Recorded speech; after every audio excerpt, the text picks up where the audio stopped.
Enjoy the Feiertags Magazine. Zurück aus der Pause. Noch 7 Spiele bis Saisonende. Jetzt geht es um alles. Zurück zu alter Stärke. Im Auswärtsspiel in München will Borussia Zählbares mitnehmen. Zurück im Feiertagsmagazin.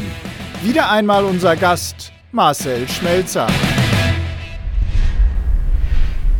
Hallo und herzlich willkommen zu eurem Feiertagsmagazin. Der Nobby ist in seinem wohlverdienten Urlaub und da ihr nicht auf euer Feiertagsmagazin verzichten sollt, habe ich das Vergnügen, ihn heute hier zu vertreten.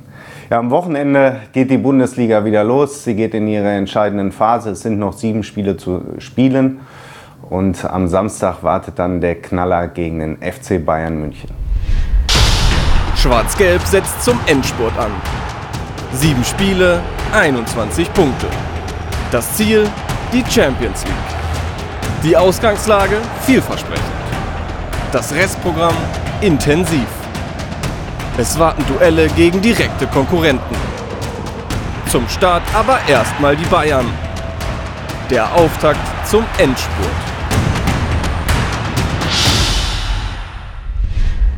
Ja, der Auftakt mit dem deutschen Klassiko, mit dem meistbeachteten Spiel in Deutschland. Und darüber und natürlich auch über viel mehr werde ich jetzt reden mit unserem Kapitän Marcel Schmelzer. Grüß dich. Hi. Hi Marcel. Ja, was viele vielleicht gar nicht wissen, ich glaube es war 2007, haben wir ja in der U23 noch zusammengespielt. Ja, und jetzt bist du Kapitän von Borussia Dortmund. Ich mache Urlaubsvertretung, also so unterschiedlich können Karrieren laufen. Aber zum Einstieg relativ einfache Frage. Du hast gegen Bayern München ist die Mannschaft, gegen die du am häufigsten gespielt hast. Hast du eine Ahnung, wie oft du gegen sie gespielt hast? Das will ich jetzt einfach hochrechnen. 10, ich würde jetzt sagen 18 Mal. Ja, knapp. Also 18 Mal hast du gegen die zweithäufigste Mannschaft gespielt, gegen Werder Bremen. Aber gegen Bayern München 21 Mal. Ah, stimmt, ich habe die Pokalpartie. Okay. Das sind wir alle durchgegangen, ja. Aber jetzt, wenn du auch so oft gegen Bayern schon gespielt hast, ist das für dich noch was Besonderes oder ist da auch so ein Stück weit Normalität und auch ein bisschen Routine dabei, wenn jetzt zum 6. Mal dann Arjen Robben vor dir steht? Ja, also doch, es ist schon mittlerweile ein bisschen Routine dabei, das ist ganz klar. Man ist nicht mehr ganz so aufgeregt, nervös halt auswärts jetzt spielen zu müssen wie am Anfang, aber trotzdem ist das immer noch ein sehr besonderes Spiel, weil dir halt, wie du gesagt hast, auch mit Arjen Robben oder halt dann Thomas Müller oder wer auch immer da halt dir vor die Beine kommt, halt, das ist echt immer hohe Qualität und ich denke, dass es mittlerweile auch für Bayern schon ein besonderes Spiel ist, immer gegen uns zu spielen, weil sie wissen, dass wir halt an einem guten Tag halt auch immer möglich sind, in der Lage sind, sie zu schlagen und deswegen bleibt das immer erstmal ein besonderes Spiel. Jetzt bist du ich glaube schon über 10 Jahre, beim BVB genug Zeit, um Erfahrungen zu sammeln und ich hoffe, dass du uns jetzt ein paar deiner Erfahrungen mitteilen kannst. In unserer Rubrik Fragenkonter. Das heißt, 5 Fragen. Ich glaube, du warst auch schon ein paar Mal hier. Ich glaube sogar 5 Mal schon. Du kennst das. Das heißt 5 Fragen und ich bitte dich da um 5 spontane Antworten. Das ist okay, ja. Ja. Okay, also das beeindruckendste Stadion außer natürlich hier Signal Iduna Park. Real Madrid. Also Bernabeu. Rote Erde hätte ich auch noch gespielt. Ja, da haben wir auch mit der U23 gespielt. So, jetzt ganz schnell, ganz spontan. Okay. Dein peinlichster Moment beim BVB? Oh Gott. Ja, das waren eigentlich die beiden Platzverweise, die unberechtigt waren. Gegen wen war das? Einmal gegen Sevilla damals noch im UEFA Cup, wegen einer angeblichen Schwalbe an der Mittellinie gelb-rot und dann rote Karte hier zu Hause gegen Wolfsburg. Weil ich ja auf der Linie angeblich Hand gespielt haben sollte. Okay, dein lustigster Mitspieler bisher, also außer ich. So schnell dazu antworten. Lustigster. Das ist echt schwierig. Aber ich glaube, das ist so ein Duett aus Shinji und Kevin Großkreuz gewesen damals. Das war schon... Also okay, aber die beiden in Verbindung? Ja, die beiden zusammen, okay. Ja. In welcher Sprache haben die sich unterhalten? Das fragen wir uns bis heute. Okay. Also wie die beiden immer noch Freunde sein können, ohne ein Wort der anderen Sprache zu sprechen, ist echt... Ja, das gleiche habe ich mir, die gleiche Frage habe ich mir gestellt bei Roman Weidenfeller und Lukas Barrios. Ja. Ich glaube, die beiden sind auch ganz gut miteinander klargekommen. Das stimmt, ja. Dein prägendster Moment in deiner BVB-Karriere? Also ich glaube, das ist schwer an einem Moment festzumachen, sondern ich glaube, das ist generell einfach, sind das die ersten Jahre gewesen, gerade unter Jürgen Klopp halt mit der Mannschaft, mit den Mitspielern und auch mit dem Trainerteam, so, mit dem ich da groß geworden bin. Okay, dein Lieblingsort in Dortmund ist natürlich außer das Stadion hier oder das Trainingsgelände in Brake. Ja, dann ganz klar zu Hause. Also bei mir zu Hause. Ja, das zählt nicht. Ich habe Angst gehabt, dass du das auch sagst. Das zählt nicht als Herdecke. Nee, dann sage ich ja den Wald direkt nebenan, halt, weil es einfach für mich mit den Hunden halt immer wieder ein Rückzugsort ist, um abschalten zu können. Okay, jetzt haben wir ein bisschen was von dir gelernt, aber du sollst ja auch aus solcher einer Sendung ein bisschen was mitnehmen. Dementsprechend haben wir uns deine Statistiken mal ein bisschen näher angeschaut. Marcel Schmelzer, gern gesehener Dauergast bei BVB Total. Was kann man da noch Neues über unseren Kapitän erzählen? Wir könnten natürlich wieder auf seiner Torlos-Serie rumreiten. Gegen Hannover war immerhin Jubiläum. Das 100. Bundesligaspiel in Folge ohne Treffer. Aber nein, nicht mit uns. Wir liefern lieber ganz andere Zahlen. Schmelle ist mit aktuell 136 Siegen in Deutschlands Beletage in den Top 5 der erfolgreichsten Borussen. Außerdem winkt am Samstag Pflichtspiel Nummer 342. Damit würde er schon auf den 09. Rang der BVB-Historie vorrücken. Auf dem besten Wege, ein ewiger Borusse zu werden. Genau wie unser heutiger Moderator mit Legendenstatus und dem Prädikat One Club Guy. Ach, und abschließend noch kurz für alle Torlos-Kritiker. Seit Bergamo hat Schmelzer den Grand Slam komplett. Tore in allen 4 großen Clubwettbewerben. Und das kann derzeit kein anderer BVB-Verteidiger von sich behaupten. Ja, ein sogenannter One-Club-Guy. Da sitzen natürlich die beiden richtigen Experten hier. Ich habe die ganze Zeit mal hier für den BVB gespielt. Du bist gerade dabei. Ja, was bedeutet das für dich? Ja, das ist wirklich immer wieder was Besonderes. Ich habe anfangs auch gedacht, dass es eventuell irgendwann mal die Zeit kommen wird, wo ich denke, ja, dass es einfach mal Zeit ist für was Neues. Ich meine, man kann nie sagen. Eventuell kommt es sogar noch, aber trotzdem macht es mich unheimlich stolz, halt solche Zahlen zu hören. Das hätte ich mir natürlich als kleiner Junge oder damals auch, als wir zusammen gespielt haben, nie träumen lassen. Deswegen. Ja, also unabhängig davon, dass ich natürlich auch in Dortmund geboren wurde, habe ich auch die ganzen Jahre hier gespielt, weil der Verein mir einfach immer die Möglichkeit gegeben hat, auch in einer erfolgreichen Mannschaft zu spielen und Erfolge zu sammeln. Das trifft ja auch auf dich zu. Und das ist natürlich schon beeindruckend. Champions League getroffen, Bundesliga, DFB-Pokal, Europa League. So viele Ziele als Torjäger gibt es ja nicht mehr, oder? Ja, das stimmt. Ich habe jetzt die 100 habe ich ja auch schon voll gemacht. Das heißt, aber eigentlich, ich will mich da gar nicht so unter Druck setzen, das überlasse ich lieber Mitgliedern vom BVB Total-Team.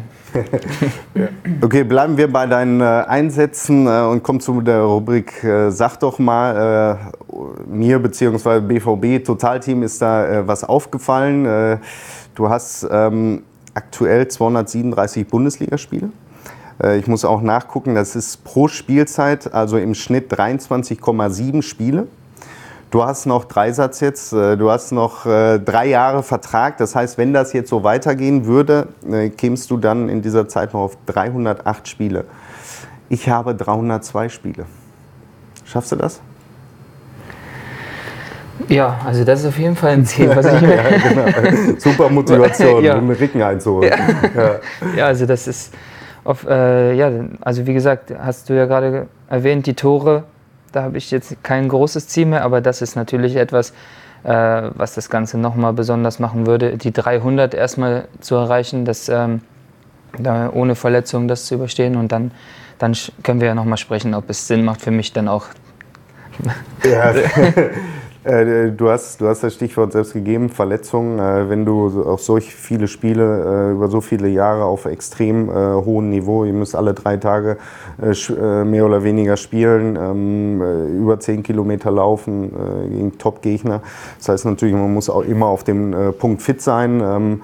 Bei mir war das so, ich bin jetzt mit Kohler, Reuter, Sammerzog, die sind ständig irgendwie nach München zur Müller-Wohlfahrt geflogen, haben sich den Rücken spritzen lassen. Ich habe das dann auch gemacht.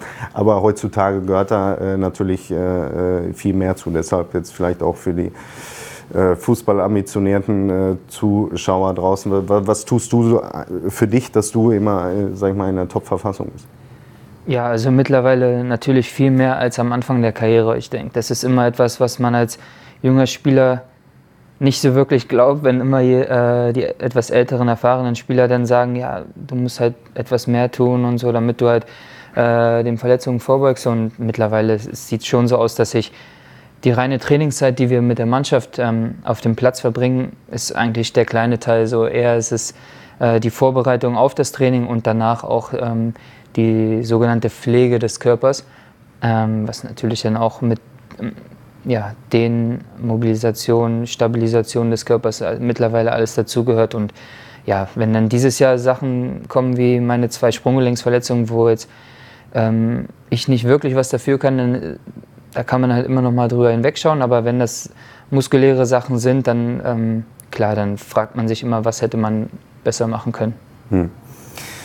So, jetzt habe ich lange genug Rücksicht auf dich genommen. Jetzt kommen wir zum Thema Zweikampf. Letztes Mal hast du gegen Nobby gespielt und hast dort, glaube ich, gewonnen. Mal gucken, ob ich es... Wieso war es so deutlich? Nee, aber es war das erste Mal, glaube ich, dass ich gewonnen habe. Deswegen. Okay. Ja, mal gucken, was für ein Gegner ich bin. Also wir kriegen gleich 3-10 vorgespielt und dann haben wir die Möglichkeit zu entscheiden.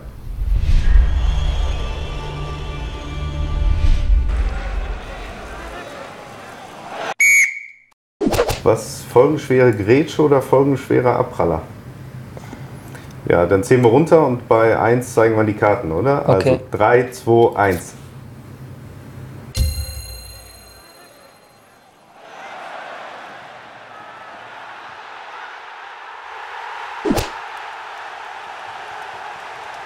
Linksfuß, wer ist das denn gewesen? Siehst du? Das war Flemming Pausen müsste das gewesen sein. Wahrscheinlich hat er das Tor für sich proklamiert. So, 1-1 steht's. Nächste Szene.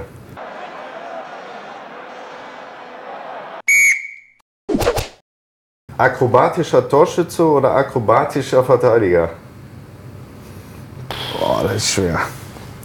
Gut, dann wieder bei 1. 3, 2, 1.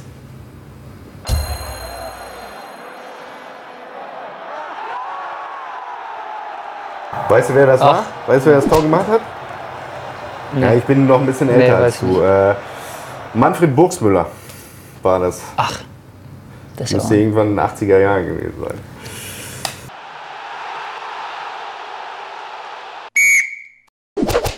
Boah. Okay. Ja. Bei 1. 3, 2, 1.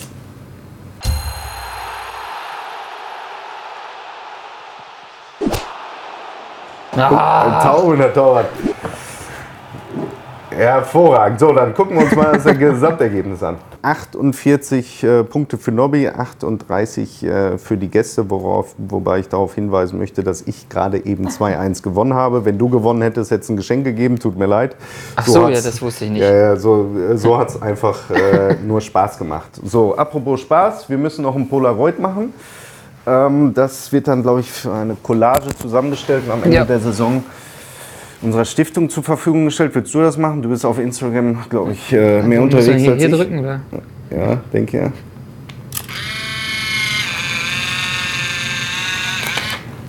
Okay, so, während wir das Foto jetzt entwickeln, schauen wir uns noch mal etwas an, weil ihr hattet letzte Woche einen speziellen Trainingsgast vor Ort. Usain Bolt sucht neue Herausforderungen. Das nächste Ziel in seiner Sportlerkarriere? Profifußballer. Und wo würde ein Mann seines Kalibers anheuern, wenn nicht bei unserer Borussia? 2 Tage trainierte der schnellste Mann der Welt in Schwarz-Gelb. Die Spritzigkeit auf dem Platz war durchaus zu erwarten. Im Footbonauten wurde dann sein Ballgefühl auf den Prüfstand gestellt. Fußballkarriere mit 31? Wir sind gespannt. Ja, Usain Bolt, ich habe mir die Trainingseinheit wie Millionen andere auch im Internet angeschaut. Ja, du hast ihn in der Kabine kennengelernt. Was war er für ein Typ? Ja, also wenn er dann mal alleine unterwegs war, war er wirklich sehr locker. Hat viele Fragen beantwortet, hat uns auch ein paar Fragen gestellt.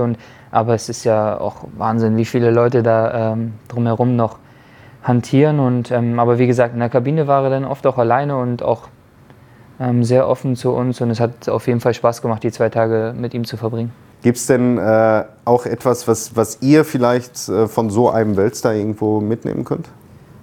Ja, absolut. Ich denke mal, gerade seine Professionalität, seinen Ehrgeiz, sich ein Ziel zu setzen und das halt unbedingt auch zu erreichen und genau dafür halt auch zu trainieren. Und ich denke, dafür ist er ein richtig gutes Beispiel gewesen. Er ist ja ein Weltstar halt im Leichtathletiksport und deswegen war es auf jeden Fall was ganz Besonderes, ihn 2 Tage hier als Trainingsgast zu haben und eventuell kann man das ja nochmal wiederholen. Okay, also das Polaroid haben wir gerade entwickelt, ist einigermaßen was geworden. Du musst einmal, man sieht uns zwar kaum, einmal bitte unterschreiben. Im Weißen oder auf ja, mach da drunter. Ja. Ja. Ja.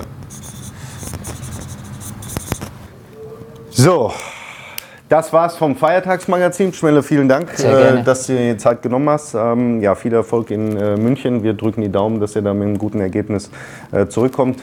Vielen Dank euch fürs Zuschauen und nächste Woche gibt es dann das Feiertagsmagazin wieder mit Nobby. Ciao, euer Lars und Schmeller. Ciao.